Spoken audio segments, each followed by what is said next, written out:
Yo, hey folks, what's up? It's Kevin, Big K Horror, and I'm going to do a video just showcasing my small ass collection of horror movie novelizations. You know, novelizations, of course, for those unaware, are the scripted film that's being put out is transferred to a novel form, you know, to sell during the time the movie comes out. Much used to always go on back then in the day than it does even now. They probably still do it, I'm not sure. But usually the cool thing about these novelizations is because there was a lot of character insight and deeper meaning to the script and story that was fleshed out that you didn't get in the movie. Because, you know, on page, you could do a lot more with the characters. So those are some of the cool things about these books. So I'm going to start, and it's just a few. So anyhow, beginning would be John Carpenter's The Fog. See? Okay, here we go.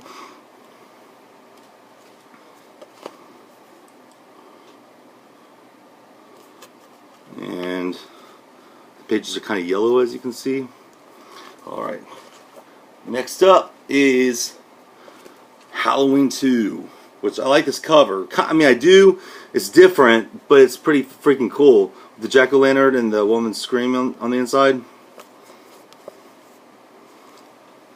And it, too, has kind of a yellow tint to it. Okay, next up is going to be Halloween 3, Season of the Witch. This is a badass novelization, I have to say. It goes more in depth into some things.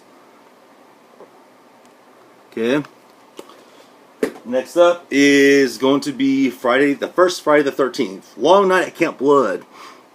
This has a lot of character development, some different scenarios. I think, in fact, it has the unused prologue from the original script. Okay. That's Friday the 13th. As you see, there you go. Alright. Next up is Friday the 13th Part 3, 3D. There you go.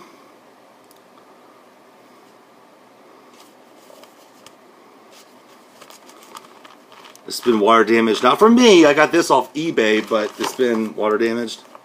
But it's worth it. Alright.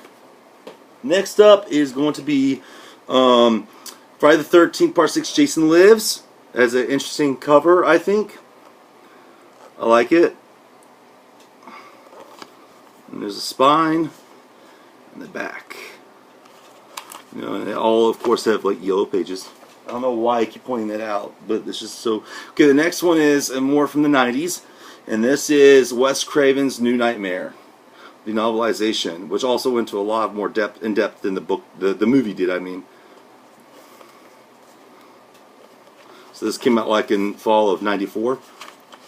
But yeah, it's got pictures and stuff in here. Like, I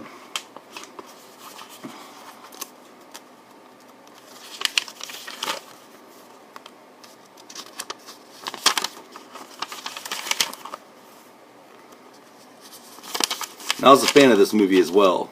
Oh, there's Michael Hughes from Pet Sematary playing her son Dylan. He did a fantastic fucking job in this movie. Anyhow, so, and the last one is from the 2000s.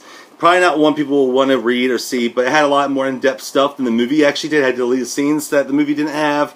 A lot of cool things that tied to the original Nightmare on Elm Street and Friday the 13th. Even goes into detail. Okay, by the way, I'm talking about Freddy vs. Jason. Boom.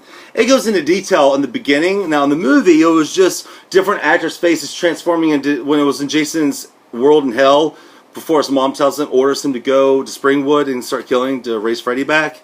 In the very beginning of the film, it shows like he stabs the teenage counselor up against a tree, and then her face starts turning into other dead teenage counselors. Well, in the book, it's described that he sees Shelly's face from Part 3, one of the twins' face from Part 4, you know, things like that. So that was really interesting. I didn't get that when I went and saw the movie, but it was interesting.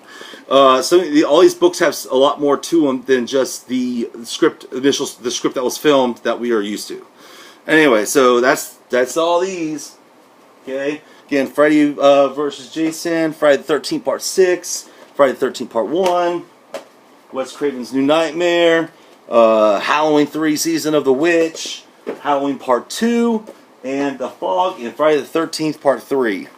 Okay, that's it. That's all the Novelizations I got. So anyway, I've acquired them over the years, and but I love them. They're awesome.